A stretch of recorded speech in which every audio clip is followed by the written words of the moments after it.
Oh, mag-ingat ka dito ah. Wala ka naman dapat ikatakot dito sa bahay dahil nandito naman si tatay at si Jenna.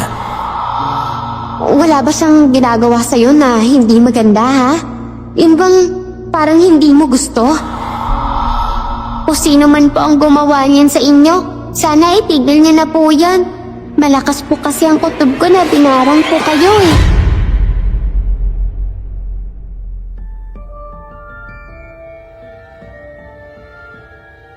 Nang maikasal kami ng asawa kong si Rico, nagdesisyon siyang dalhin ako sa kanilang probinsya. Dahil wala na rin naman akong kamag-anak, sumama ako sa kanya. Ngunit, kinakailangan ni Rico na magtrabaho sa kabilang bayan upang makaipon ng pera dahil buntis ako ng 2 buwan. Mabait naman ang itsura ng aking biyanan na lalaki at may makakasama rin akong bata pamangkin ni Rico. Hindi ko naman po inaasahan na ang pagkakakilala ko sa biyanan ko ay mali pala. Sa kabila ng maamong muka, nandoon ang itim na lihim. Magandang araw po sa inyo, mga tagapakinig. Ako nga po pala si Marites at ito ang aking kwento.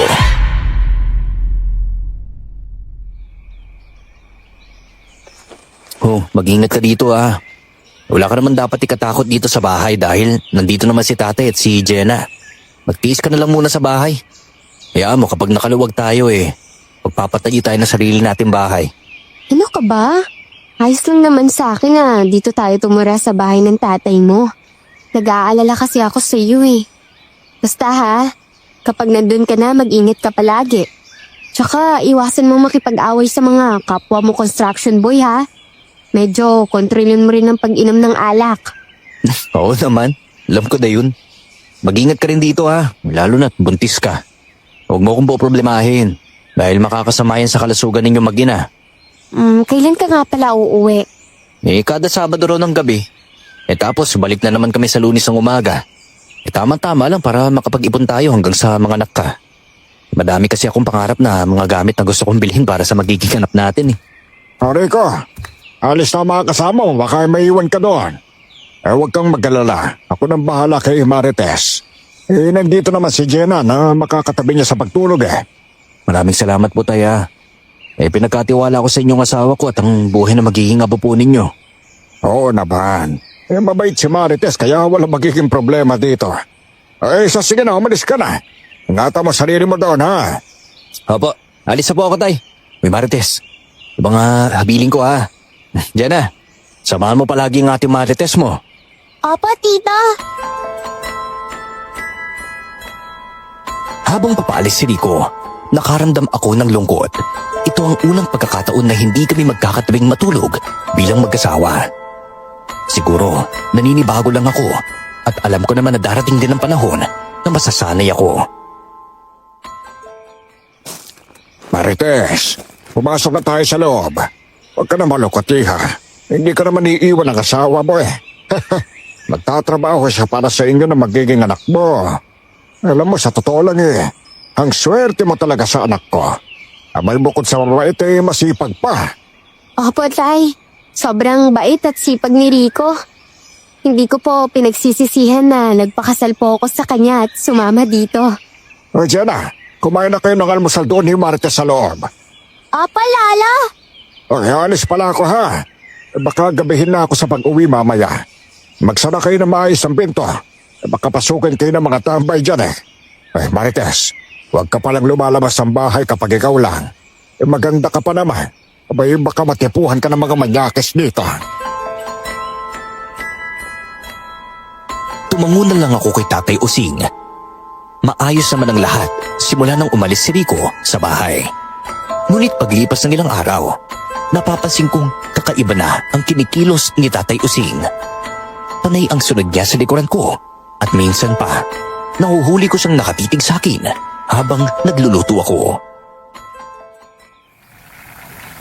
Tay, bakit naman po titig na titig kayo sa akin? Baka po nakakalimutan ninyo na asawa po ako ng anak ninyong si Rico Ay, wala naman Marites. Naalala ko lang kasi ang asawa ko sa'yo na si Berta. Alam mo bang kagaya mo rin yun? Naku, magaling sa kusina. At saka, malaki rin ang puwet. Ay, nako kay sarap himas-himasin. Diyos ko naman po, Tay. Ano po ba yung pinagsasabi niyo sa akin? Ay, huwag mo namang bigyan ng mali siyang ginagawa ko. Wala namang masama doon kung nagsasabi ako ng ganyan. Alam mo, Marites, Huwag niyo nga po akong hawakan. Nagluluto po ako eh. Tatawagin ko lang po si Jenna na siya na pong magtatapos nito. Dahil maliligo pa po ako eh. Jenna? Jenna? Bakit po? Pakitingnan nga muna dito yung niluluto kong ulam. Malapit na rin tong maluto eh. Kapag kumulo na, tanggalin mo kaagad sa apoy ha. Opa! Marites naman, abay kung makaiwas ka sa akin Hindi ba't ito rin naman ang gusto ng mga babae? Mayroon pong babae na hindi gusto yung ginagawa ninyo. Tsaka po magagalit si Rico kapag nalaman niya pong hinahawakan at parang sinasamantalahan niyo po ako. Hindi magagalit yun. Wala naman akong ginagawa sa'yo Ikaw lang to nagbibigyan ng malisang marami. Ay lang kasi ganyan ang utak mo. Hindi na ako sumagot. Baka mawala pa bigla ang respeto ko sa kanya. Nagtungo na ako sa banyo para maligo. Ang banyo namin ay kurtina lang ang nakatabon. Nang patapos na ako maligo, nabigla ako nang makita ko si Tatay Using na nakasilip sa may kurtina. Ngumisi siya sa akin, kaya bigla akong kinilabutan.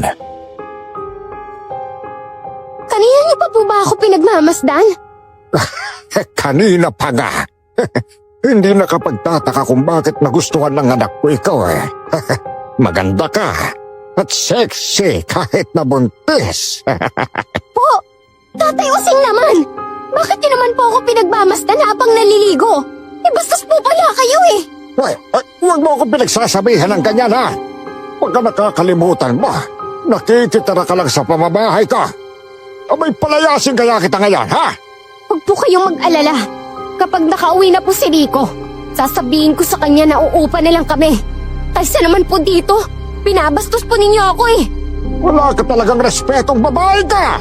Kayo din naman po ang may dahilan kung bakit ko kayo pinagsasabihan ng ganyan Ilang araw pa lang po nawala si Rico. Lumalabas na po kaagad ang ugali ninyo. Itong tandaan mo, maniniwala ang anak ko sa akin kesa sa'yo. Baka ikaw pa ang iwan niya kapag nalaman niyang pinabastos mo ako sa pamamahay ko Galit niya akong tinalikuran ng mga oras na yon. Malaki ang tiwala ko sa asawa ko, kaya alam kong maniniwala siya kapag sinabi ko sa kanya ang ginagawa ng tatay niya sa akin. Pagkatapos kong maligo, kumain na kami ni Jenna. Kinabukasan, pumunta ako sa palengke para bumili ng mga gulay. Naiwan si Jenna sa bahay para makapag-aral siya. Nang makabalik ako, dumiretso ako agad sa kwarto. Nadatnan ko si Tatay Using, nakaiga sa tabi ni Jenna habang niyayakap ang bata. Tay Using! Ano pa ginagawa ninyo dito sa kwarto namin? Lumabas po kayo! Tsaka po si Jenna, natutulog po siya Bakit niyo naman po siya tinabihan habang niyayakap ng tulog? Wala kang pakialam. Alam mo, ikaw napakapakialamera ba Abay kung alam ko lang na ganyan ang ugali mo, sana hindi ko na kayo pinatira dito. Kasi po, hindi po tama ang ginagawa ninyo. Na paano po ba kayo Ang tanda-tanda nyo Pero hindi nyo pa rin po alam na mali ang kinikilos ninyo. Ate Marites, nandiyan na po pala kayo. Kanina pa po ba kayo dumating? Ngayon lang. Tsaka nga pala, naramdaman mo bang tinabihan ka nitong lolo mo? Hindi po. Ay naman pala Pinasok mo si Jenna dito habang natutulog. Ang mabuti pa, Jenna, maligo ka na muna Yung higaan, lalabhan ko. Opo. Apa, ito kasing si Marites akala niya may ginagawa ko masama sa'yo. Naku, wala po Mabilis na nagtungo ang bata sa banyo at sumunod namang lumabas si Tatay Using sa kwarto. Habang nililigpit ko ang higaan, tila hindi ako mapakali.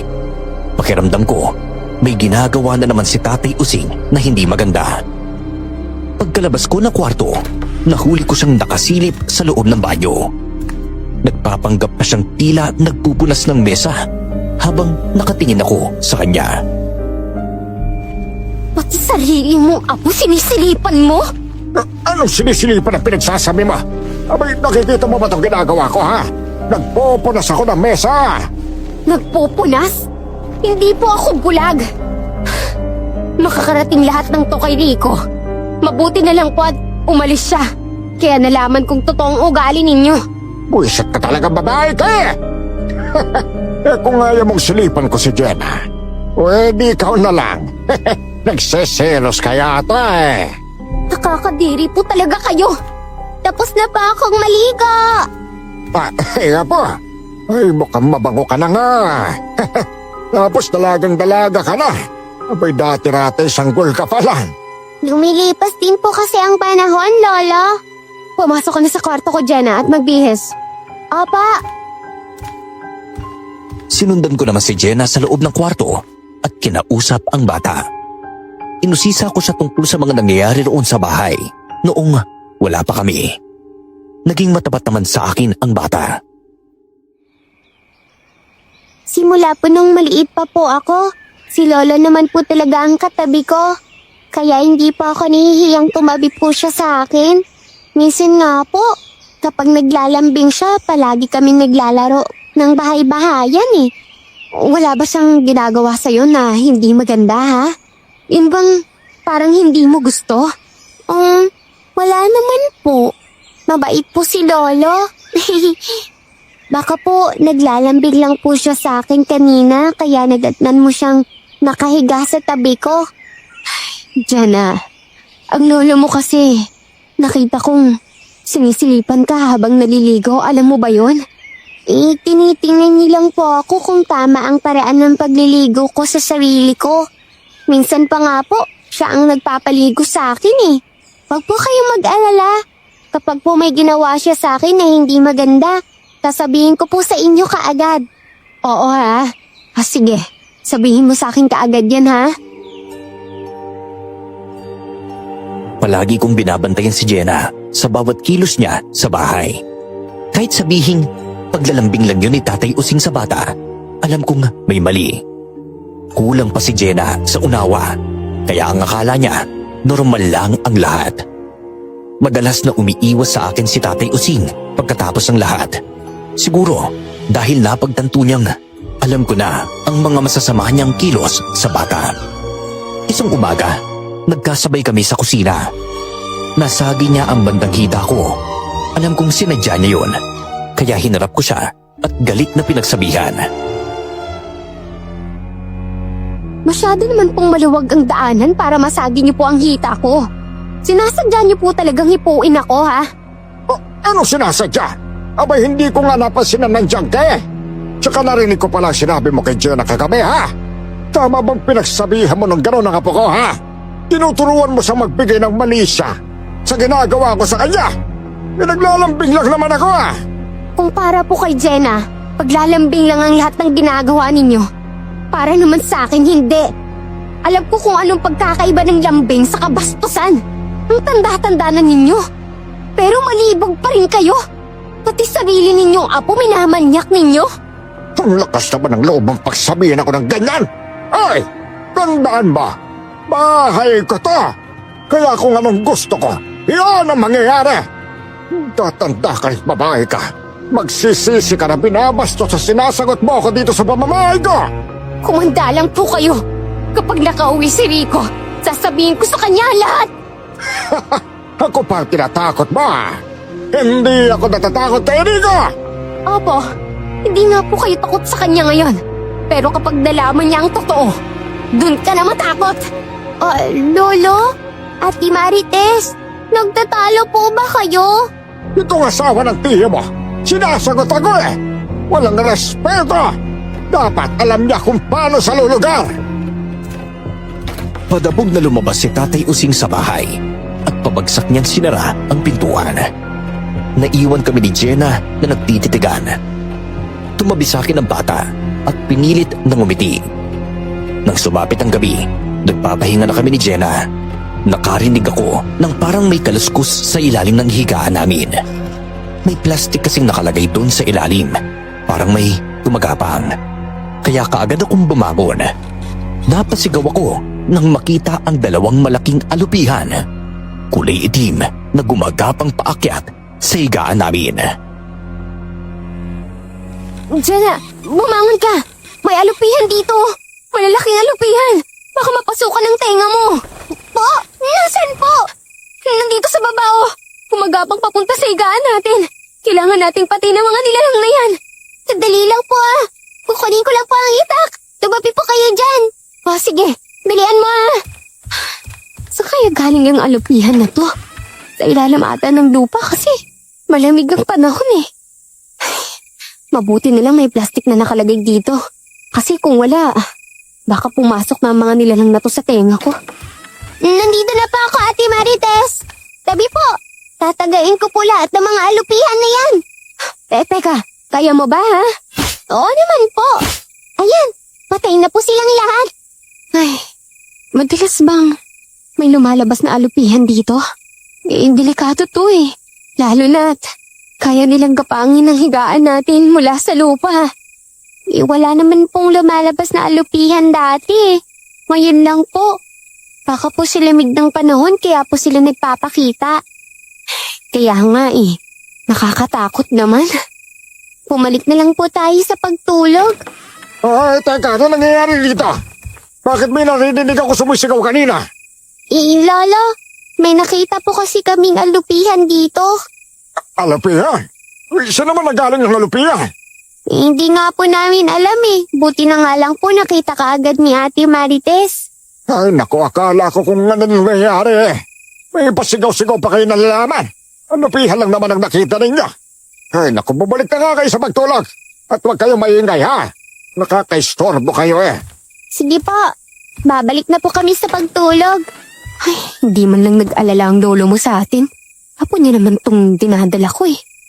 Hindi po kasi kayo bati. Kaya siya ganyan. Si lolo kasi may pagkamal dito po yan eh. Hayaan mo na. Matulog na lang tayo. Tsaka yung katawan ng alupihan. Takpan na lang muna natin ng plastic. Opo. Hindi ako nakatulog ng maayos dahil nagbabantay ako. Baka may alupihan na naman na gumabang papunta sa aming higaan. Pagkaumaga, nang magising ako, nagulat na lang ako nang makita ang mga pantal-pantal ko sa katawan. Sobrang kati at dumudugo kapag kinakamot ko. Ate Marites, nakahanda na po ang pagkain. Ako na lang po ang nagluto dahil mahimbing po ang tulog niyo kanina eh. Hindi ko na po kayo ginising para hindi pa ako makaistorbo sa inyo. Jenna, tingnan mo nga ang bandang likuran ko. Sobrang kati kasi. Parang may tumutubong pantal-pantal sa akin. Tingnan mo tong braso ko tsaka mga paa ko. Hala ka po. Baka naman po, nagkaroon kayo ng allergy sa mga kinakain ninyo.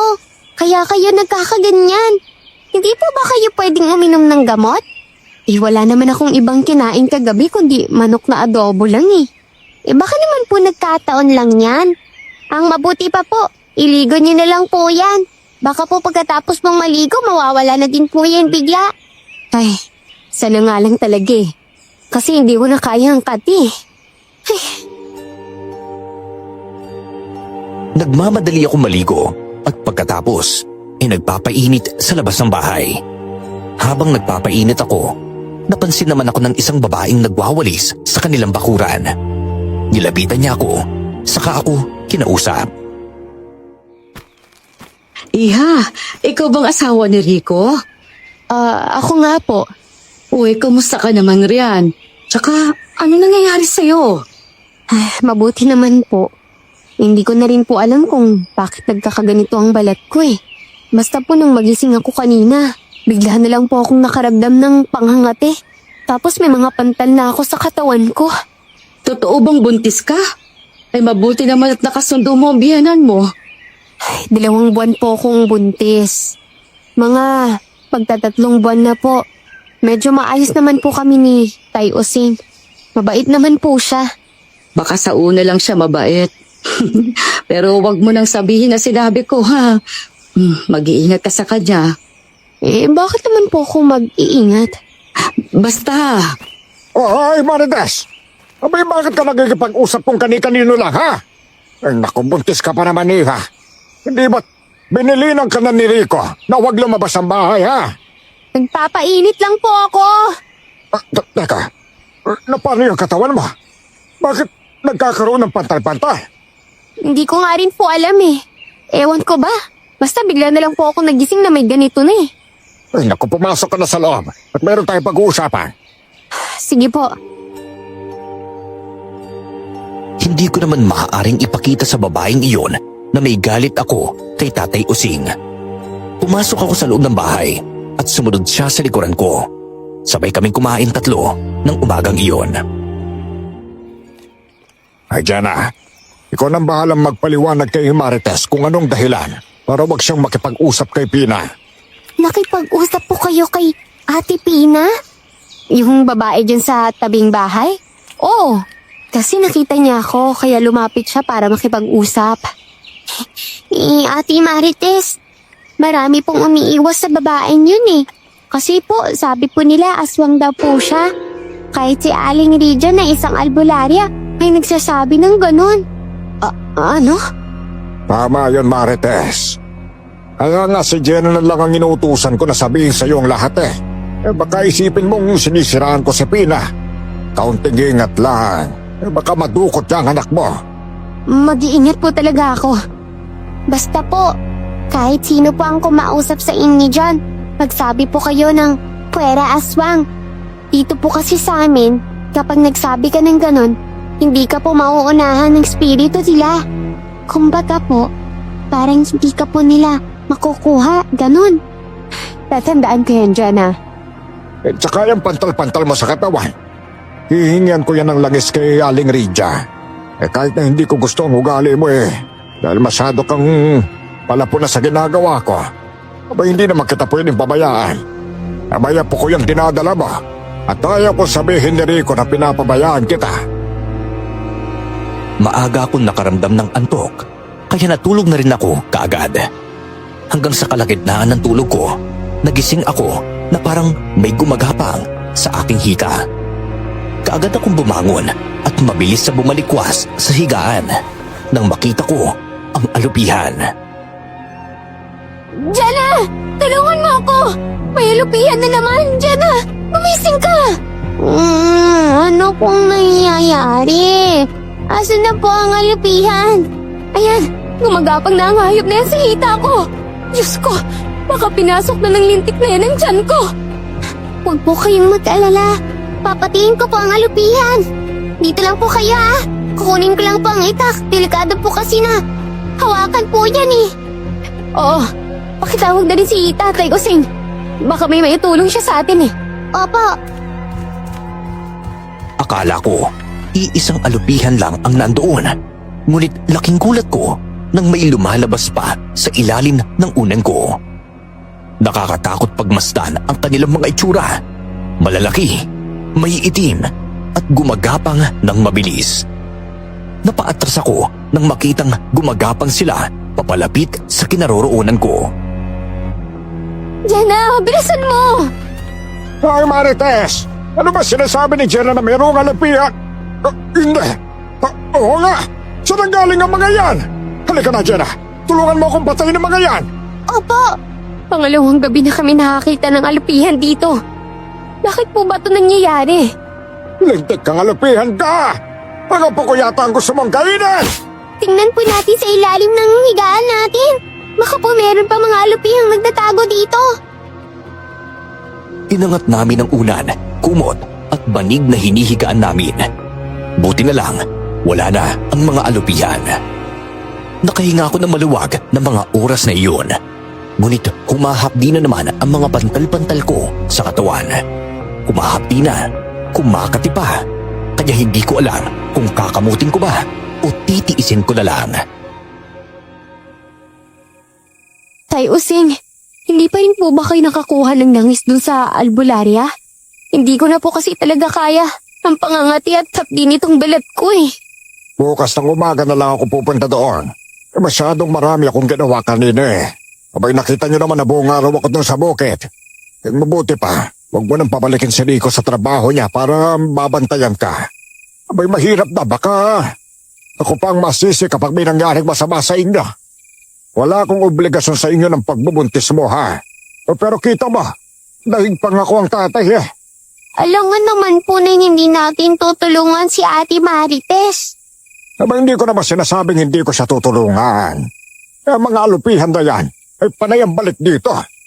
Sa tingin mo ba yung mapipigil ko ang mga yan? O paano pala kung madaling araw na't gumagapang sila dyan? Ay, naku, tandaan mo ito, Marites. Kapag makapasok ang alupihan sa tiyan mo, tiyak akong papatay nila ang iyong anak. Kaya nga po, nagmamakaawa na po ako. Humingi na po kayo ng langis dun sa albularya para may gagamitin po ako para sa pantal-pantal ko.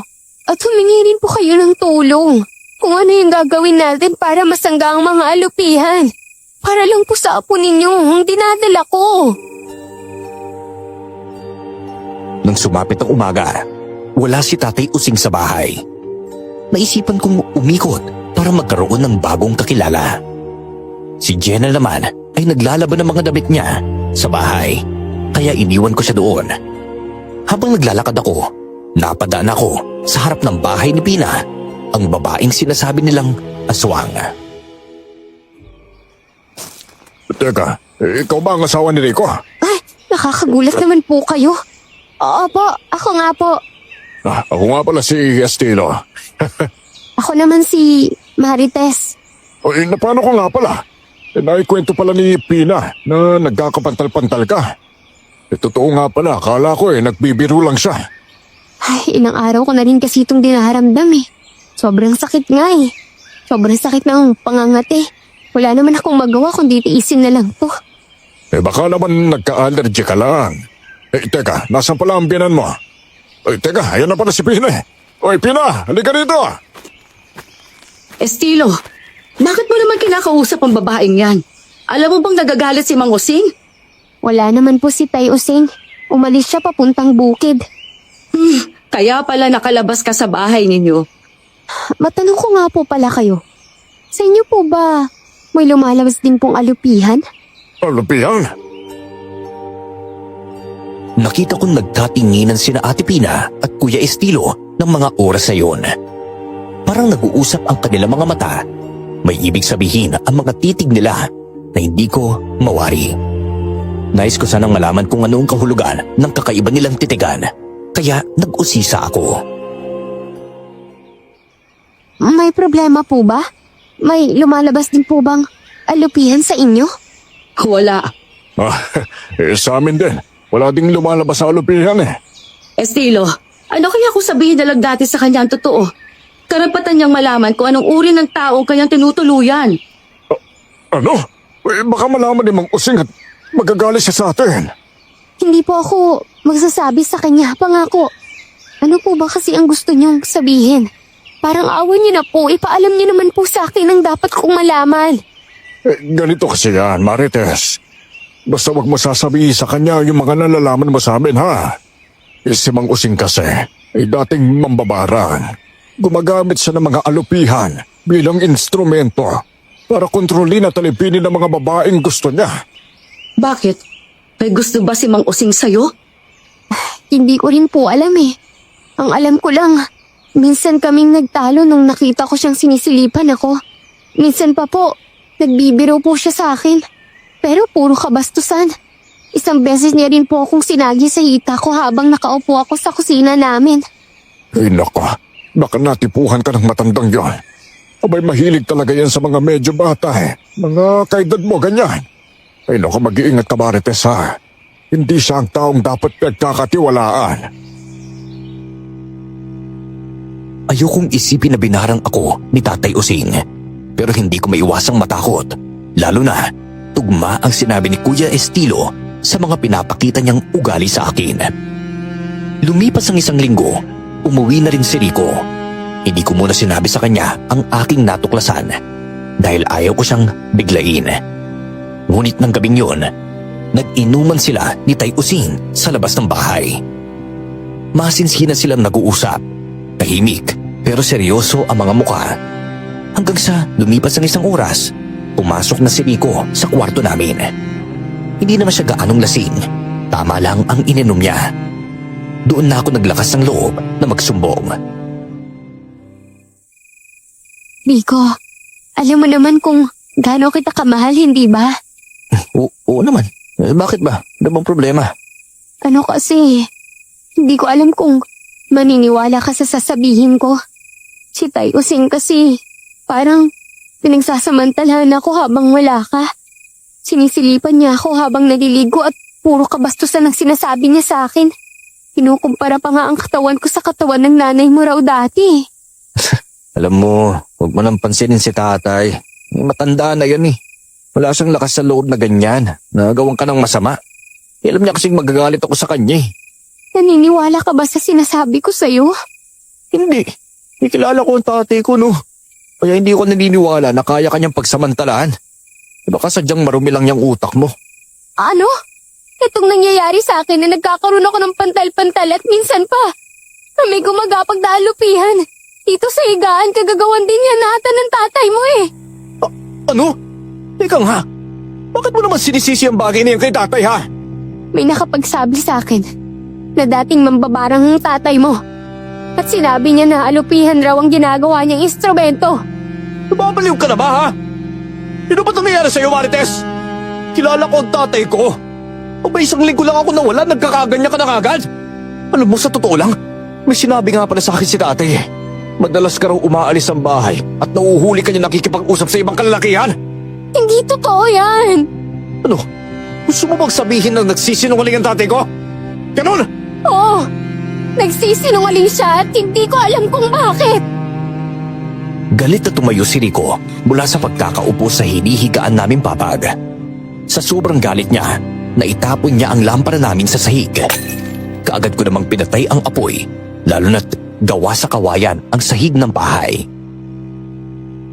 Rico, kumalma ka nga. Bakit ka ba nagkagalit? Anong gusto mo, ha? Matuwa ako sa nalaman ko. Pinakasalang kita at pinuntis dahil sobrang kitang mahal. Tapos, malaman ko na nakikipag-usap ka sa ibang lalaki kapag wala ako. Hindi totoo yan. Ni isang lalaki nga wala akong kilala dito eh. Bakit naman ako makikipag-usap sa kanila? Sinisiraan lang ako ng tatay mo sa'yo.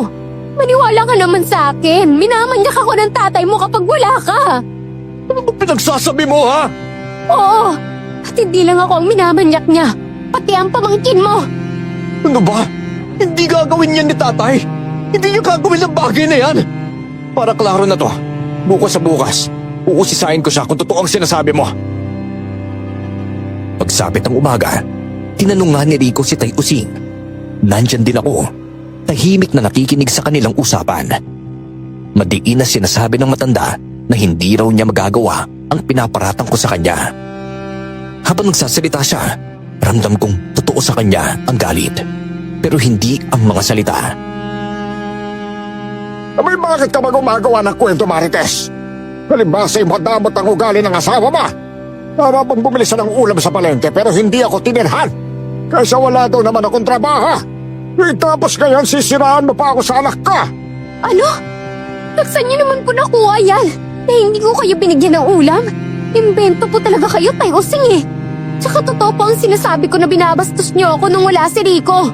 At ako pa talaga ang sisirain mo sa anak ka. Ay sige, masama na ako kung masama. Umalis kayo dito sa pamamahay ko. At ikaw, Rico, ni pisong duling hindi na ako tatanggap pala sa'yo. Malas mo sa asawa mo. Gusto ata niyang andarin ka eh. Tay naman, bakit niyo naman po kayo papaalisin? Alam niyo naman po na wala pa kami matitirhan ni Marites eh. Tsaka hindi ko po magagawa na hindi kayo bigyan kahit konti lang sa kinikita ko. Ano ba naman, ikaw ang tatay ko, kung wala kayo eh, wala din naman po ako. Ito kasi ang asawa mo eh. Sama na tingin sa akin. Sisirain pa talaga niya ako sa'yo. Kung ayaw ninyong umalis dito sa bahay, ako na nga alis. Uy, teka, wag naman po. Kakausapin ko na lang po si Marites. Ganyan na. Kausapin mo yung asawa mo. At sabihan mo na huwag siyang sagot ng sagot sa akin. Marites naman, sinasagot mo ba talaga si tatay? Oo. Bakit naman hindi, Rico? Bakit ba ayaw mong maniwala na minamanyak niya nga ako? Nung isang araw, hinawakan niya ako sa balikat tapos pinisil-pisil. Hindi ba kabastusan yon? Ay, baka naninibago ka lang talaga. kasi wala ako sa tabi mo eh. Sa hayaan mo sa susunod na alis ako. Sasabihan ko na lang si tatay na lumayo sa'yo. At huwag ka nang hahawakan ha. Ilan talaga ang gagawin mo? Hanapan mo na lang kaya ako ng maupahan.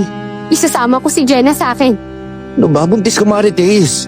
Mabuti na nga lang at may matitirhan tayo dito na libre.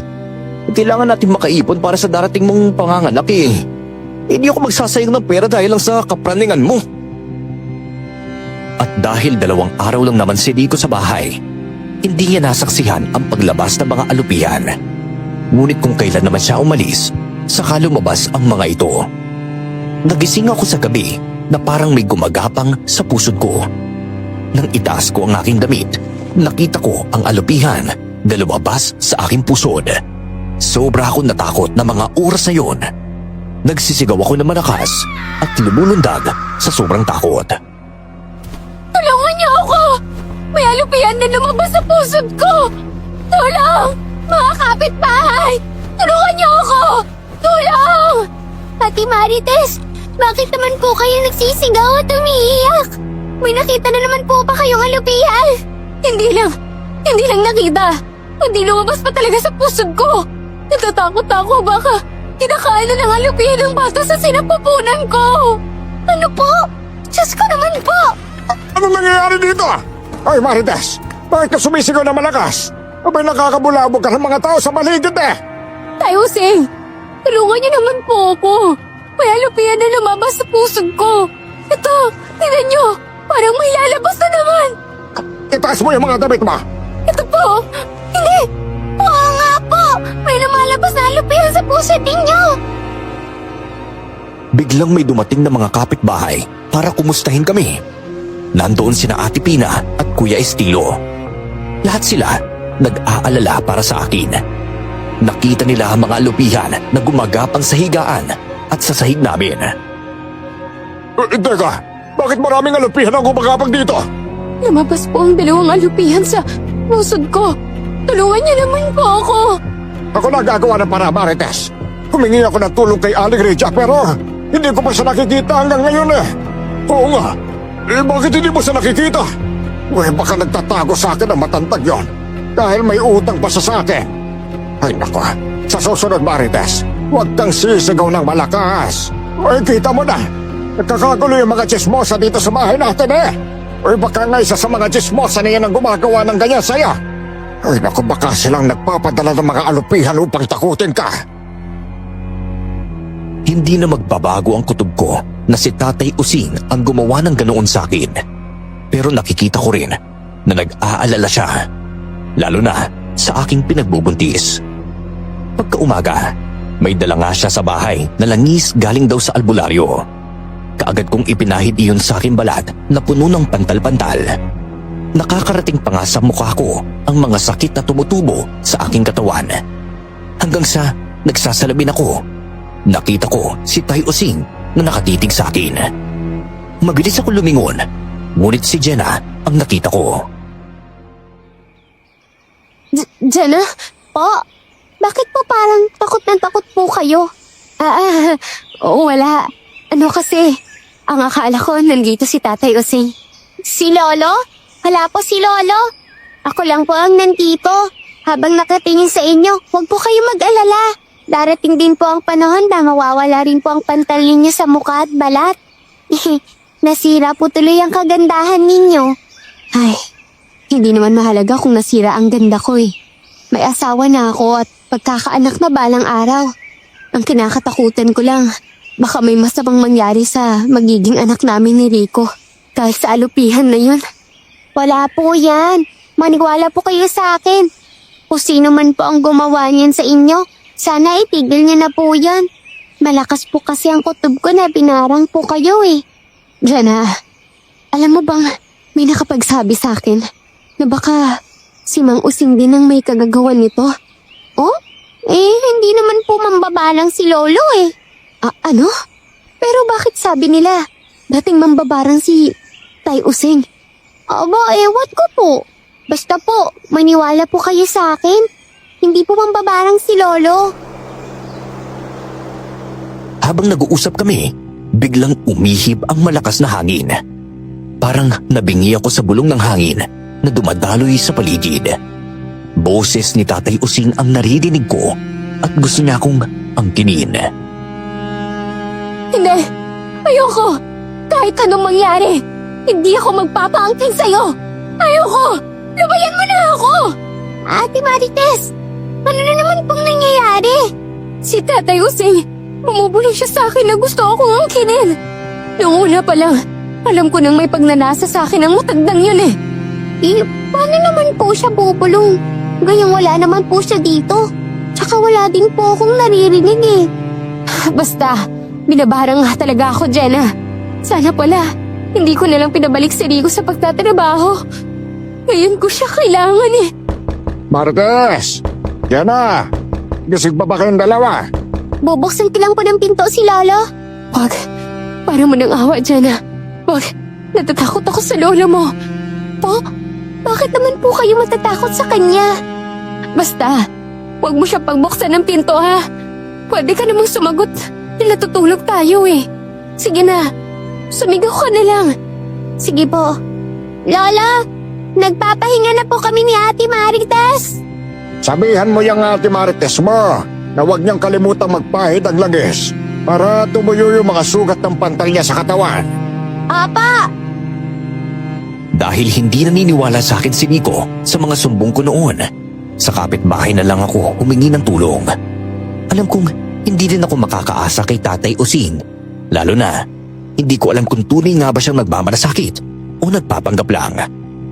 Pagkaalis ko ng bahay, nakita ko kaagad sina Ate Pina at Kuya Estilo na nag-uusap.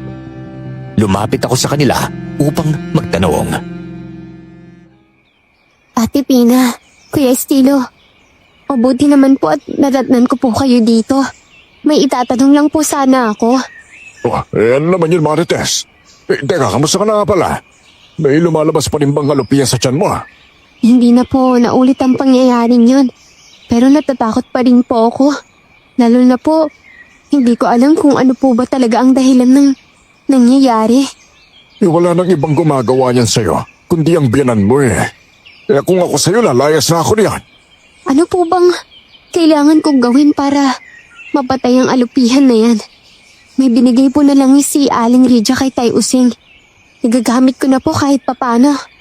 Medyo kumakalma po ang pangangati ng katawan ko. Ganito ang gawin mo, Marites. Bakit hindi mo subukan sunugin ang mga alupihan? Maglagay ka ng sirang kaldero sa kwarto ninyo. Tapos, lagyan mo ng uling. Kapag may nakita kang alupihan, sindihan mo yung uling at sunugin doon. Sige po, gagawin ko po yun.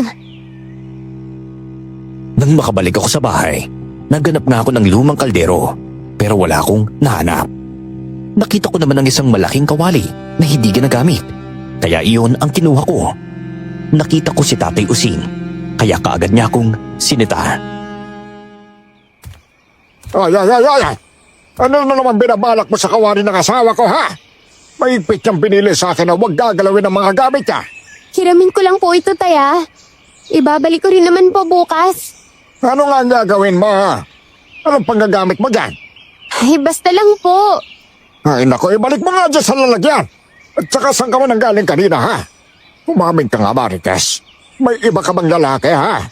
Ay, naku, lagot ka talaga kay Rico kapag nalaman niyang niloloko mo siya. Hindi ko po niloloko ang anak ninyo. Mahal ko po si Rico. Higit pa sa inaakala ninyo. Kaya nga po nagtitiis na lang ako dito kahit alam kong may mali eh.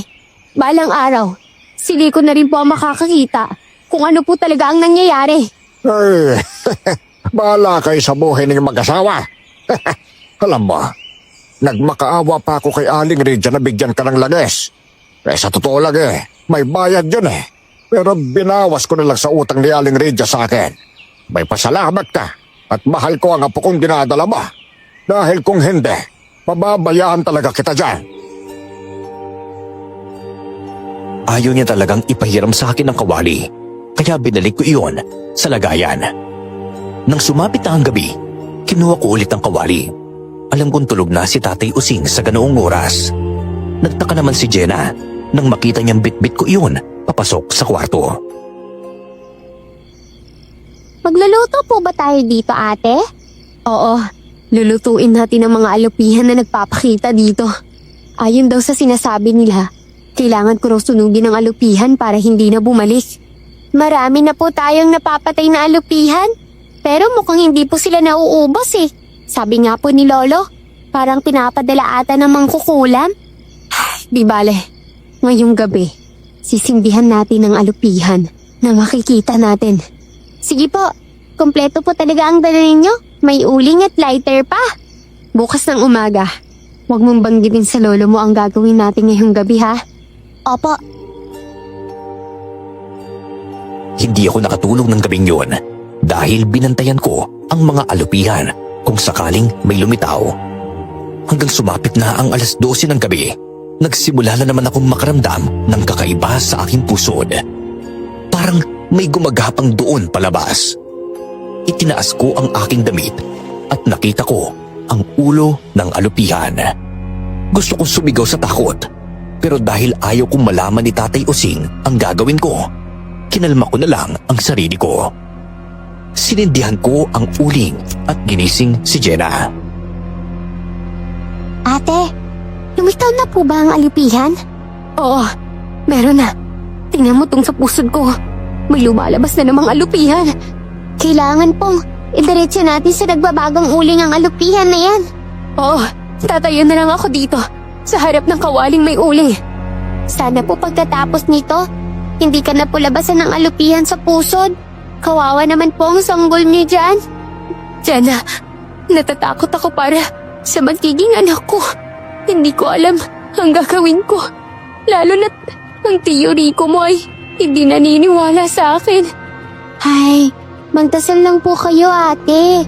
Mas mananalo po ang kabutihan sa kasamaan. Inilagay ko ang mga alupihan sa uling, kaya umusok ang mga ito at nangamoy. Naghanap pa kami ni Jenna kung mayroong pang lumabas sa alupihan sa ilalim ng higaan. Pero napagtanto naming wala na. Kaagad ko nang pinatay ang apoy. Kapag po may alupihan na magpapakita, mas mabuti pong susunugin na lang natin kaagad. Hindi kaya naamoy ni Lolo ang usok ng alupihan? Sana naman hindi, Jenna. Gaano ba kalaki ang tiwala mo sa Lolo Using mo? Mabait po siya. Tapos malambing po. Wala naman po siyang ginagawang masama sa akin. Tsaka po, hindi ko naman po alam na isa po siyang mambabarang. Kapag po totoo ang chismis ng ibang tao sa kanya, dapat nakikita kong nambabarang po siya. Ni isang beses, hindi mo talaga nakita? Hindi po. Alam mo, sa totoo lang, hindi ko talaga alam kung maniniwala ako sa iyo eh. Basta ako, malakas ang kutob ko. Na totoo ang sinasabi ng ibang tao sa akin. Kung may kamag-anak pa sana ako, baka matagal na akong umalis. Kaya lang wala na eh. Tsaka malayo ang lugar na pinanggalingan namin. Habang nag-uusap kami, biglang kumalabog ang pintuan ng kwarto namin. Lumitaw doon si Tatay Using. Namumula ang mga mata at galit na nakatitig sa akin na parang wala sa sarili. Bigla siyang tumakbo papunta sa kinaroroonan ko, dahilan para ako'y umatras. Anong ginagawa mo? Magpapayag ka sa ginawa mo! Lolo! Layuan niyo po si Ate Marites! Tayo si! Bitawan niyo po ako! Parang hindi po siya si Lolo, Ate Marites! Umiwas po kayo sa kanya! Aray ko po, Tay! Ang buhok ko! Bitawan niyo ang buhok ko! Ate Marites! Lolo!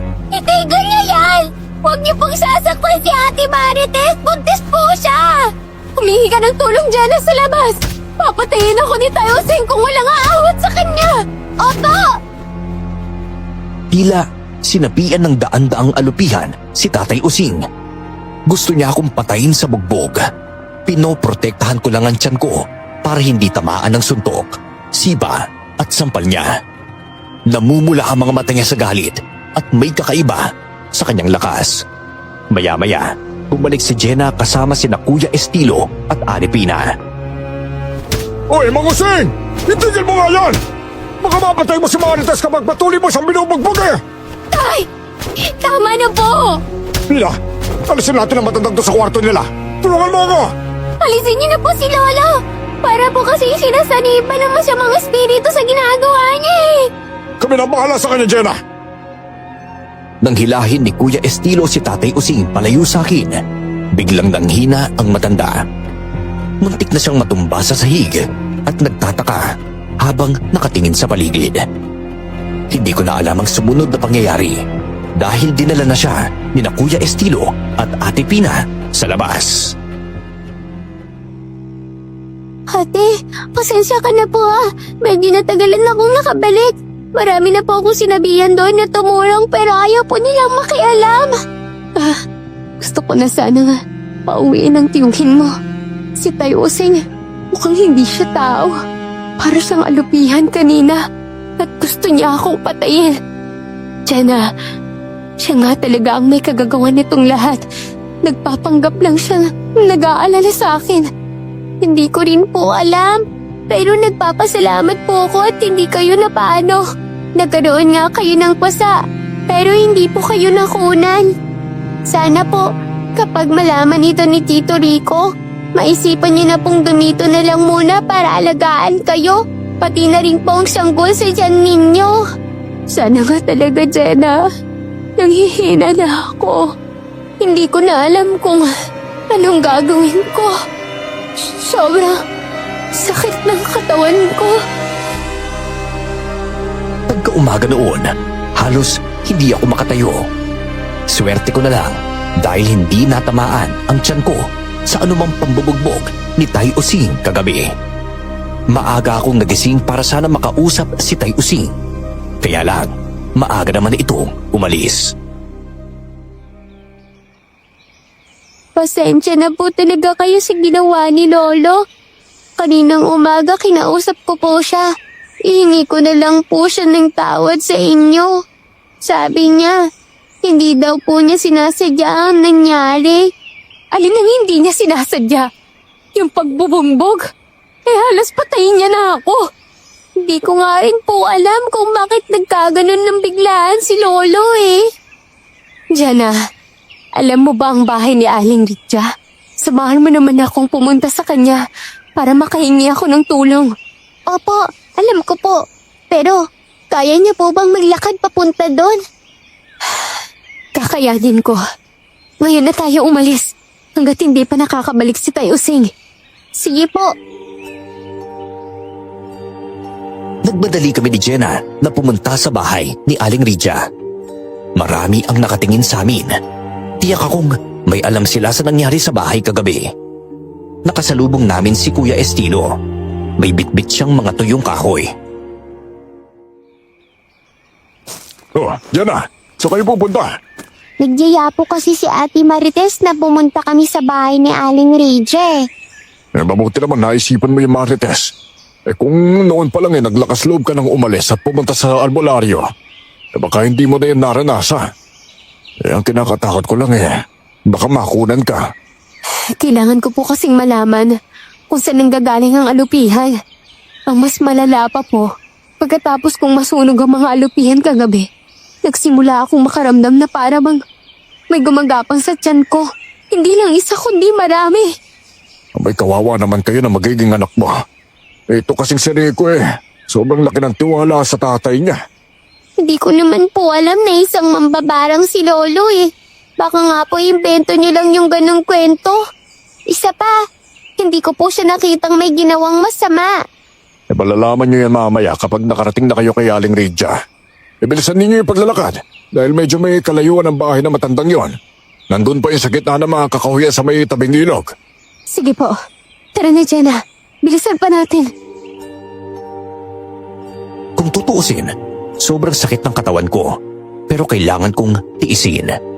Ayaw kong may mangyaring masama sa amin na magiging anak ko. Makalipas ang kalahating oras, natuntun na namin ang bahay ni Aling Ridja. Si Jenna na ang nagtawag sa kanya. Aling Ridja? Aling Ridja, nandyan po ba kayo? Jenna, ano ginagawa ba dito? Nandito po ako para samahan si Ate Marites magpagamot sa inyo. Magandang araw po. Pasensya na po talaga sa abala ha. Hindi ko na po kasi kaya ang nangyayari sa akin eh. Alam ko pong wala nang ibang makakatulong sa akin kundi kayo na lang po. Ano ba ang nararamdaman mo, Iha? Pwede po bang pumasok kami sa loob ng bahay ninyo? Oo, sige. Halik kayo rito. Pinapasok kami na matandang babae sa loob. Doon ko na ikinuwento sa kanya ang lahat ng kung ano ang nangyari sa akin kagabi at tungkol sa mga alupihan na lumilitaw sa aming higaan. Isinumbong ko rin ang lahat sa kanya, pati na rin ang paglabas sa mga alupihan mula sa aking pusod. Sandali lang. Kailangan ko lang kunin ang plato kung kulay puti.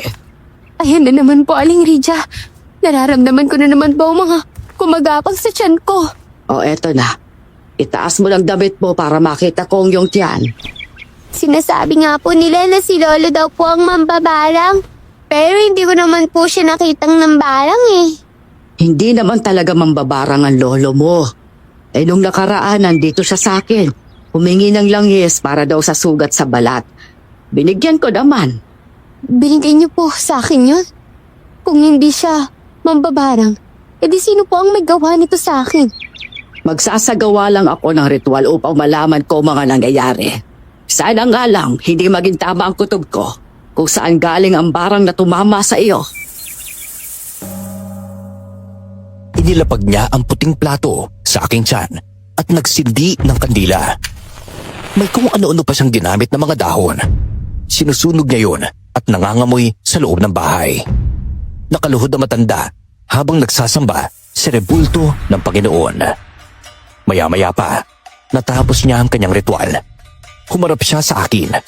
Ang mukha niya, puno ng pag-aalala. Ano pong nangyayari sa akin? Natuklasan niyo na po ba? Si Mang Osing ay hindi isang barangero. Ang pinagmula ng barang ay si Berta, ang kanyang asawa noon. Ngunit matagal ang patay si Berta. Pinatay ko siya nung magkaharap kami. Ano? Ang nanay ni Rico? Kung sa nanay po ni Rico nagsimula ang barang, paano po niya ako binarang? Ngayong patay na po siya. Minsan, kahit patay na isang nilalang, nakagagawa pa rin sila ng kasalanan kapag tinatawag silang pabalik.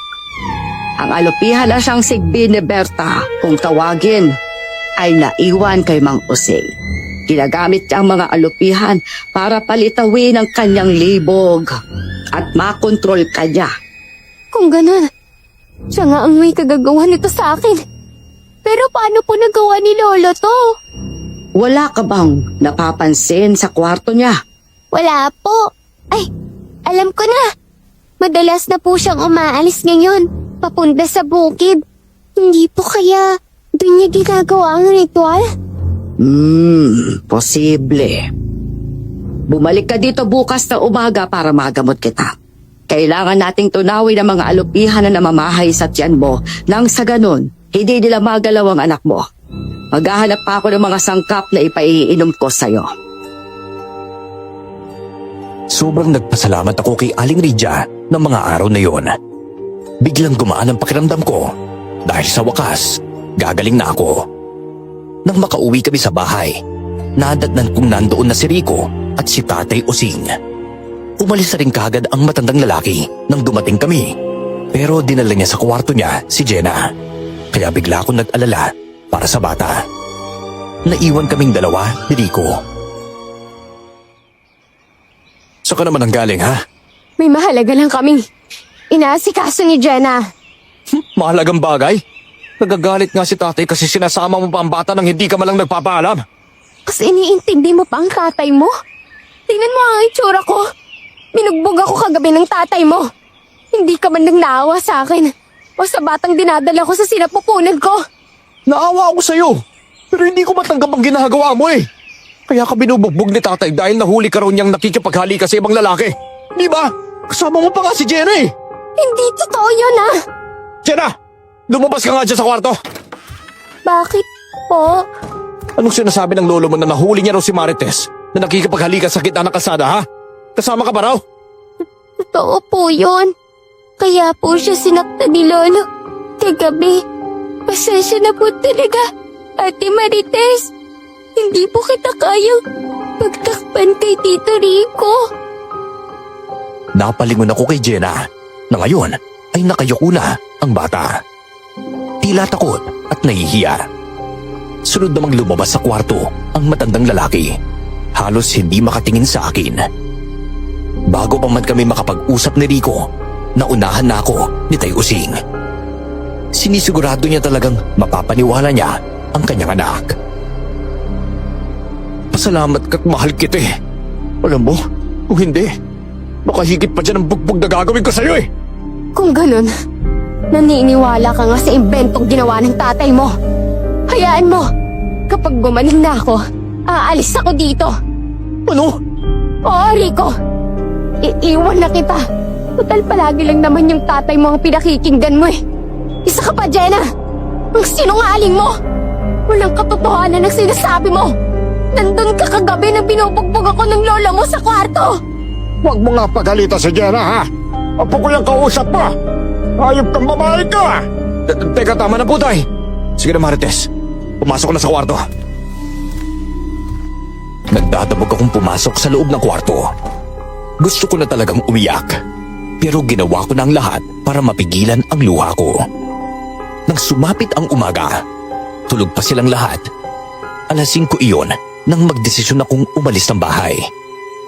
Kahit natatakot at malamig, tinahak ko ang daan papunta sa bahay ni Aling Lydia. Nakarating naman ako roon ng maayos at nagulat pa ang matanda nang mapagtanto niyang mag-isa lang ako. O bakit mag-isa ka lang na pumunta rito? Eh nasa ala si Jenna. Hindi naman po nila alam na aalis ako ng bahay. Wala na po akong kakampi dun eh. Kaya ang balak ko po sana, kapag gumaling na ako, aalis na po ako. Uuwi na po ako ng probinsya namin. Alam ba ng mga magulang mo ang nangyayari sa'yo? Hindi po, kasi wala na po akong magulang. Umupo ka na sa sahig. Gagawa ako ng ritual para sa mga alupihang nakatira sa tiyan mo. Sana lang po talaga matulungan niyo po kami na magiging anak ko. Gagawin kong lahat para matulungan lang kayo. Habang naglalagay siya ng ritual at mga orasyon sa katawan ko, may mga salitang binibigkas si Aling Lydia na hindi ko maunawaan. Biglang napatigil si Aling Lydia at tumingin sa akin. Hinipo niya ang tiyan ko, kaya naramdaman kong biglang bumukol ang aking tiyan. Ang mga alupihan sa tiyan mo ay hindi mga karaniwang alupihan. Kasama ng mga alupihan si Berta. Nariyaan sa loob mo. Ano po? Oo, kaya ginamit ibang osig ang mga alupihan para gawin kang si Berta. Gusto niyang ibalik si Berta at ikaw ang napili niyang ipapalit. Ipapalit po saan? Kay Berta mismo. Gusto niyang buhayin si Berta, ngunit sa katawan mo papasok ang espiritu niya. Ayoko po. Paano naman po nakapasok ang espiritu ng asawa niya sa tiyan ko? Ang alam ko po, bago pa kami dumating dito, buntis na po ako eh. Oo, buntis ka nga. Ngunit kasama ng sanggol sa iyong tiyan ang espiritu ni Berta. At ang sanggol ay isang alay para magamit ni Berta ang katawan mo. Nakikiusap po ako. Tulungan niyo po ako, Aling Lydia. Wala naman po akong pera para ibayad sa inyo. Pero habang buhay ko pong tatanawin na malaking utang na loob ang kabutihan at tulong na pinapakita niyo po sa akin. Tutulungan talaga kita, Marites. Dahil ang biyenan mong babae, si Berta, ay mortal kong kaaway noon. Sige na, ipagpapatuloy ko lang ang ritual. Ang ritual na ito ay para matunaw ang mga alupihang naninirahan sa tiyan mo. Habang nagsasagawa ng orasyon ng matandang babae, biglang bumukas ang pinto. Dumating si Rico, kasama niya si Jenna. Natakot pa ako ng mga sandaling iyon, pero hinarap sila ni Aling Lydia, matatag at kalmado. Ihaplas mo na lang ang mga katas ng dahon na ito sa iyong katawan. Ako nang kakausap sa asawa mo. Salamat po. Marites, naku, nandito ka lang pala. Akala ko kung saan ka na pumunta eh. inisip kong iiwan mo na ako. Bakit? Huwag kang mag-alala.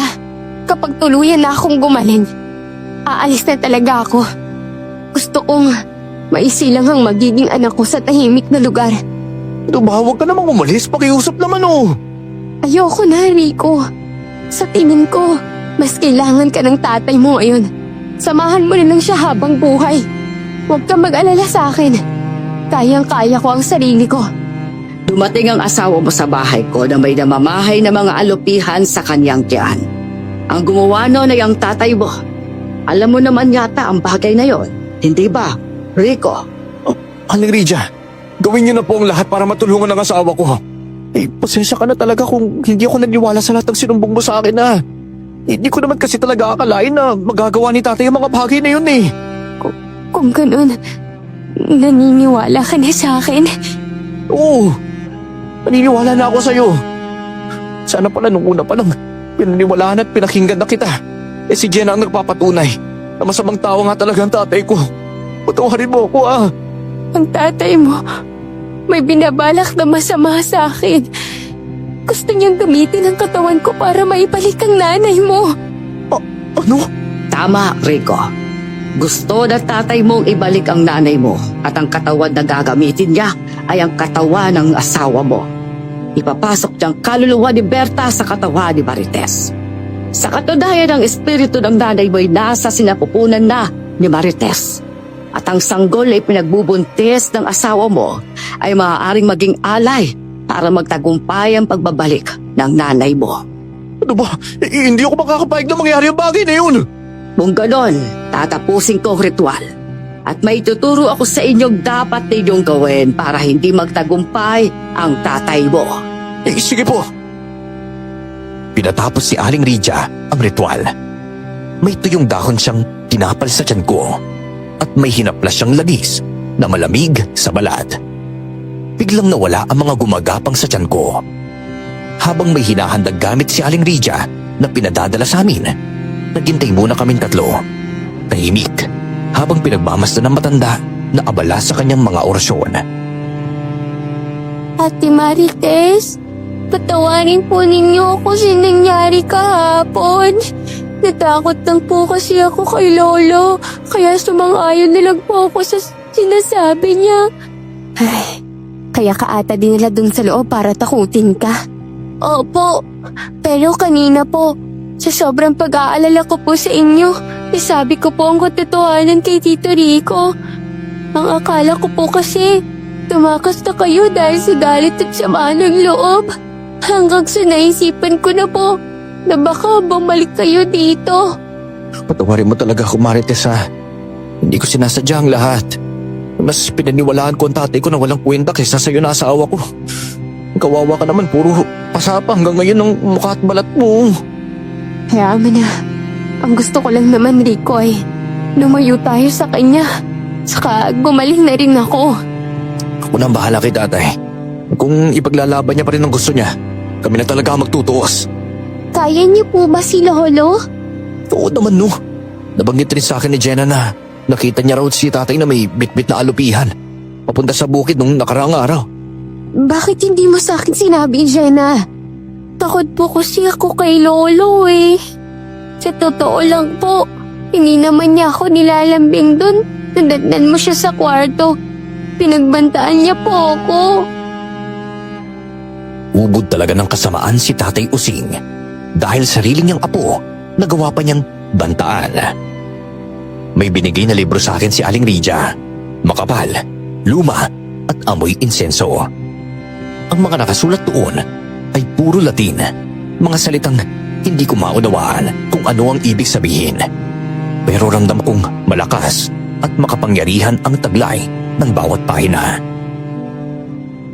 Pagdating niyo doon, sudugin ninyo ang bahay. Nandoon ang sumpa ng mga alupihan at ang bahay na tinitirahan ninyo ay nabalot ng orasyon ng mambabarang. Yan lamang ang paraan para mawalang espiritu ni Berta na nakakulong sa tiyan mo. Ano naman pong may tutulong ng librong binigay niyo kay Marites? Habang sinusunog ninyo ang bahay, bigkasin ninyong nakasulat sa unang pahina. Lalabas ang libo-libong alupihan at masusunog sila. mawawalang bisa na rin ang orasyon ng mambabarang. Kaya ba nating sunugin ang bahay ng tatay mo? Kung yun lang ang paraan, bakit hindi? Gagawin natin to para sa magiging anak natin. Baka magkagulo kayo ng tatay mo. Ako nang bahala sa kanya. Alam kong alam mo kung anong mangyayari pagkatapos mong sunugin ang bahay ninyo. Oo po, alam ko na po. Kailangan ko tong gawin para sa mag-ina ko. Nasa kamay mo, Rico, ang kapalaran ng iyong mag-ina. Kung gusto mo silang mailigtas, alam mo na kung anong gagawin mo. Sige po, alis na po kami ha. Nagmadali kaming makabalik sa bahay ng mga sandaling iyon. Nang makarating na kami, sinalubong kami ni Tatay Using sa may pintuan. Oh, Rico, isang kayo lang galing. Hinanap mo na naman ang asawa ba? Marami raw ang nakakita sa iyo kanina na halos magwala ka dahil hindi mo nakita si Marites. Hinahanap ko nga po ang asawa ko. Ayaw ko kasing mawala siya, Tay. Lalo na at buntis siya. Saan po ba kayo galing? Galing ako doon sa bukid. Napagod ako ng gusto pero nang makarating man lang ako dito ni walang pagkain. Ano ba naman ang pinaggagawa niyo dito ha? At hindi man lang kayo nakasain. Alam niyo po ba kung gaano kayo kahalaga sa akin, Tay? Oo naman. Alam ko namang mahal mo ako, di ba? Kayo po ba? Mahal niyo rin po ba ako? Oo naman. Anak kita, Rico eh. Teka, bakit mo naman tinatanong yan? Kung talaga mahal mo ako, bakit mo ginagawa sa akin to? Bakit mo sinaktan ang asawa ko, ha? Napakawalang yamang tao ka! Nagsisisi ako na bumalik pa ako dito. Sana, nakinig na lang ako sa iba na walang ibang susunod sa iyong pagdinanay. Kundi ikaw mismo na asawa niya! Ano ba pinagsasabi mo sa akin? Marites, sunugin niyo na ang bahay. Nang marinig ni Tatay Using ang sinabi ni Rico, biglang nataranta ang matanda. Hindi din naman siya nakapalag dahil hindi niya kakayanin si Rico. Rico, anak! Ayaw mo ba kasing bumalik ang nanay mo? Makikita natin siya ulit at makakausap. Ngayon lang naman ito eh. Marami pang babae dyan. Humanap ka na lang ng ibang mapapangasawa. Matagal naming hinintay ng nanay mo ang pagkakataon na ito. Kay Marites lang tagumpay na nakapasok ang kanyang espiritu. Hindi. Patawarin niyo po ako pero sa unang pagkakataon, susuwayin ko ang gusto ninyo. Magkakapamilya na ako, Tay. Ayoko mawala ang asawa at magiging anak ko. Nang dahil lang sa kagustuhan ninyo maibalik si nanay. Ano ba nakikiusap ako sa'yo, Rico? Hayaan mo na makabalik ang nanay mo at papasukin niya ang katawan ni Marites. Asawa ko po si Marites! Hanggang kailan hindi magiging sinanay si Marites? At hanggang kailan hindi ako papayag na makabalik siya? Ano ba kayo klaseng tatay, ha? Ngayon, alam mo na kung anong desisyon.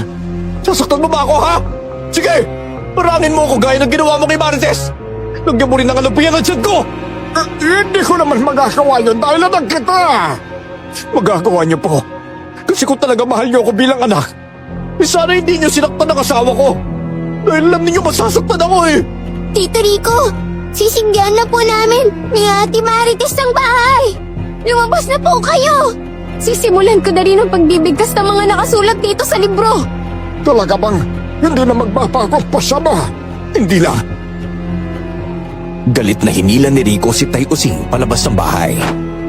Habang kinakain ng apoy ang bahay, binibigkas ko rin ang mga nakasulat sa libro. Nakatingin lang si Tay Using at unti-unting nawawalan ng pag-asa ang kanyang muka. Gusto ko lang naman ay makasama ang nanay mo ng matagal.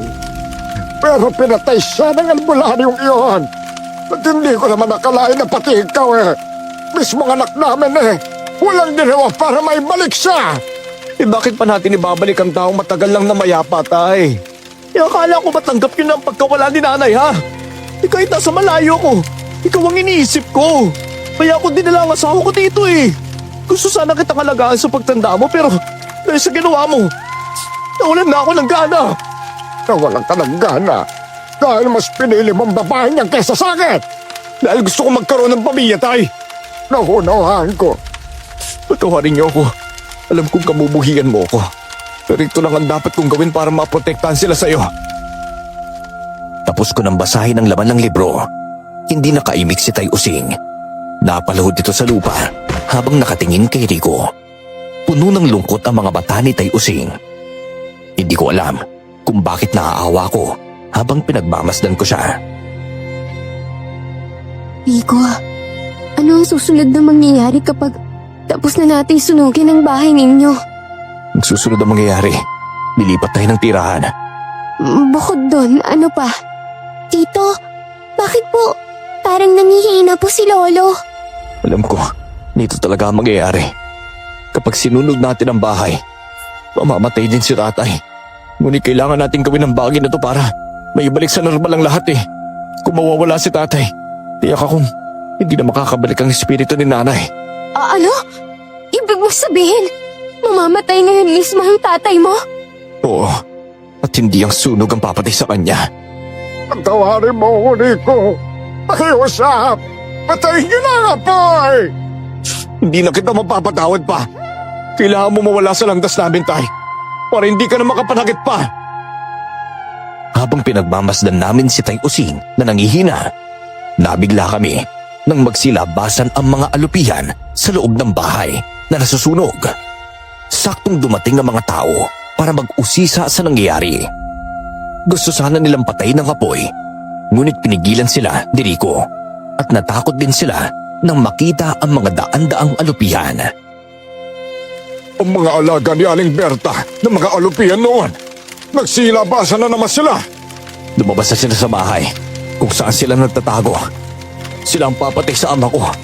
Hayaan na lang ba natin na patayin nila ang tatay mo, Rico? Baka naman may magawa ka.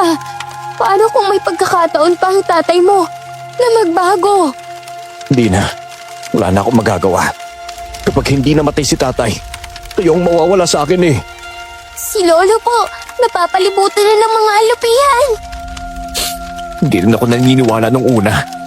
Dahil hindi ko naman alam na mangkukulam ang tatay ko eh. Si nanay lang naman ang mangkukulam.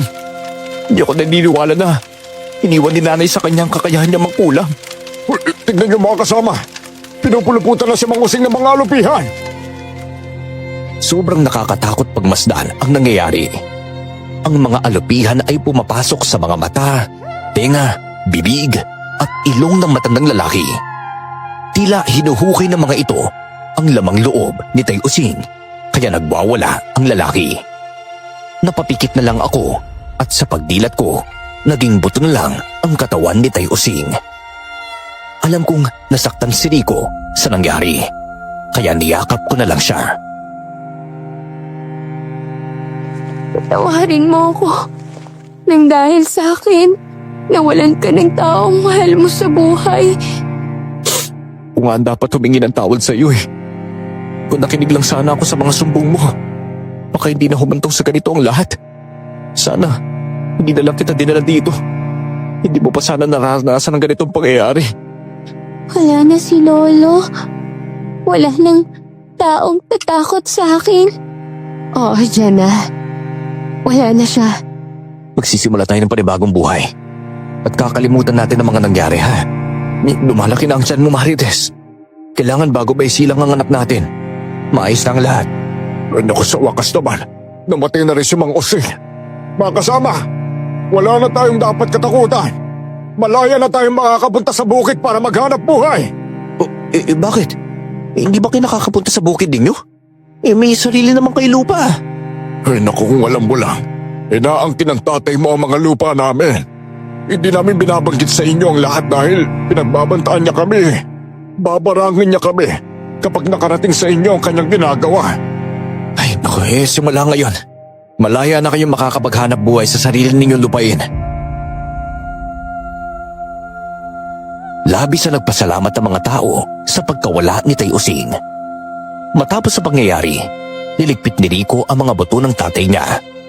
Nawala na parang bula ang mga alupihan matapos silang mapatay si Tay Using. Nagkalkal si Rico ng lupa sa mismong sinunugan namin ng bahay at doon inilibing ang mga buto ng kanyang ama. Marites, dito din nailibing si nanay noon. Kaya pala nung kinausap ko si tatay na kung maaari, dalhin na lang sa sementeryo ang bangkay ni nanay ayaw niya. Ayun pala, ibalak siya buhayin ng nanay kong mambabarang. Bakit naman hindi mo binanggit sa akin na mambabarang pala ang nanay mo? Natatakot kasi ako na baka iwan mo ko eh. Nakakala ko normal naman na ang lahat dito. Nakakarating nga sa akin ang balita na si tatay raw ang naging mambabarang simula nang mamatay si nanay. Kaya lang hindi lang talaga ako naniniwala. Siyempre, tatay mo yun eh. Natural. Kung anong sasabihin niya sa'yo, yun ang paniniwalaan mo. Simula ngayon, kung anong sasabihin mo, ikaw na ang paniniwalaan ko ha. Ay naku, nagpapasalamat ako sa Diyos dahil ligtas kayo ng magiging anak natin. Nabugbog ka pa ni tatay. Hayaan mo na yun. Ang mahalaga, natapos na ang lahat ng problema natin. Tito Rico, saan na po tayo titira ngayon? Uupo na lang muna tayo dun kay Ate Pina. Hindi po ba? Aswang daw si Ate Pina, sabi ni Lolo? Hindi totoo yun no. Yang alam ko, magkagalit sila ni tatay. Kaya lang naman sumasakay ako sa mga sinasabi ni tatay tungkol kay Ate Pina. Kasi ayaw ko ng gulo. At ayaw kong mahirapan ka, Marites. Kaso nga lang po, wala na tayong natira ng mga gamit eh. Oo nga eh. Hindi ko man lang naisipang kumuha ng mga gamit kanina dahil sa takot. Ngayaan ninyo, may tutulong din sa atin sa mga tao dito sa baryo. Pumunta kami sa bahay ni Ate Pina at pinatuloy niya kami doon. Wala siyang paupahan, pero pumayag siyang tumira kami hanggang sa makapagpaayos kami ng sarili naming bahay. Nagbigay din ng mga damit para sa amin ang mga tao sa baryo. Uy, ano naman ang plano mo ngayon gayong wala na ang tatay mo, Rico? Siyempre, dito pa rin kami titira sa baryo. Malawak naman ang mga lupa ni nanay at tatay dito. Gusto nga sanang ibenta ang lupa nila dun sa bukid para may gagamitin kaming pera para pampatayo ng bahay. Ikaw ang bahala kung ano magiging desisyon mo. Tsaka, huwag mo nang isipin pang ibabayad mo sa akin, ha? Basta, ang pagkain ni na Jenna at Marites, obligahin mo. Opo, maraming salamat po talaga. Walang anuman. O siya, magpahinga na muna kayo dito sa kwarto ninyo. Salamat po ulit, Ate Pina. Tumango naman sa akin ang babae at pinisil ang kamay ko. Makalipas ang ilang araw, bumalik na si Rico sa trabaho sa kabilang bayan. Minsan sa gabi, nagkakaroon pa rin ako ng panaginip tungkol kay Tay Osing. Pero alam kong na-trauma lang ako ng husto, kaya yun nangyayari. Isang umaga, dumalo kami ni Jenna sa bahay ni Aling Ridia upang magpasalamat. Mabuti naman at nakapasyal kayong dalawa. Kumusta naman ang pagbubuntis mo, ha, Marites? Maayos naman po. Pero, inaalala ko lang po. Dahil ni isang beses, hindi ko po nararamdaman na kumikilos ang bata sa sinapupunan ko eh. Galon pa. Ay sige, mahiga ka at nang matignan natin. Marunong po ba kayo, Aling Ridia? Oo naman. Sige po, pakitingnan naman po kung kamusta na po ang kalagayan ng sanggol ko. Pinahiga ako ni Aling Ridia sa sahig at tinaas niya ang damit ko. Hinipo niya ang aking tiyan habang nagdadasal. Hanggang sa naramdaman kong may sumipa sa tiyan ko. Ayun, kumikilos na po ang anak ko. Nararamdaman mo na. Malusog ang anak mo, Marites. Kaya huwag kang mabahala sa kanya. Opo, maraming salamat po. Excited na po ako makita ang magiging anak ninyo, Ate Marites. Ako din naman, Jenna eh. Sana nga lang lalaki ang panganay ko. Para mas lalong maging masaya ang Tito Rico mo. Aling Ridia, salamat nga po pala sa ginawa mo para sa amin ha. Kung hindi po dahil sa inyo, baka hindi pa po ako nakakalaya ngayon kay Tay Osing. Wala yun. Ginawa ko lang kung anong dapat kong gawin. Oh, eto nga pala. May ihahandog ako sa iyong anting-anting laban sa mga masasamang nilalang. Isuot mo yan para mailayo kayo sa disgrasya ng anak mo, lalo na sa mga aswang. Opo, maraming salamat po talaga. Bumalik kami sa bahay ni Ate Pina matapos akong makipag-usap kay Aling Ridia. Sobrang sarap sa pakiramdam, lalo na at wala na akong dapat ipag-alala para sa amin ng magiging anak ko. Ate Marites, nawala na po ang mga pantal niya sa katawan. Wala na po ni isang bakas. Oo nga. Siguro, dahil wala na rin ang lola mo. Kaya nga po nagpapasalamat din po ako dahil hindi na niya kayo masasaktan. Kawawa naman po kasi yung magiging anak ninyo kung gagawin lang alay para makabalik si Lola Berta kagaya ng ginawa ni Lola sa nanay ko. Ano? Opo, 5 taon po ako nang makita kong ginamit niya si nanay para lang po makabalik si Lola Berta. Ang tatay ko po kasi ang anak ni Lolo. Pero namatay po ang tatay ko dahil inatake po sa puso. Ay, tunay nga na masamang tao ang lolo mo. Pero kalimutan na natin siya. Kailanman ay hindi na niya tayo masasaktan. Kami ng Tito Rico mo ang ituring mong mga magulang ha. Mamahalin ka namin bilang isang tunay na anak. Niyakap ko ang bata at alam kong masaya siya. Lumipas sa mga buwan, ipinanganak ko na ang panganay namin ni Rico. Isang lalaki at malusog na sanggol. Masaya ako dahil natupad na rin ang pangarap kong magkaroon ng sariling pamilya. Nakapagpatayo si Rico ng sarili naming bahay. Hindi man malaki pero komportable kami. Sa kasalukuyan, 3 na ang anak namin. Isang masipag at mapagmahal na asawa si Rico. Si Jenna naman ay nasa kolehiyo na mabuting bata at matalino. Totoo nga ang kasabihan, swerte ang manugang kung may mabuting biyanan at malas naman ang manugang kapag nakatagpo ng demonyong biyanan. Hanggang dito na lang po ang aking kwento. Maraming salamat at more power sa inyong channel.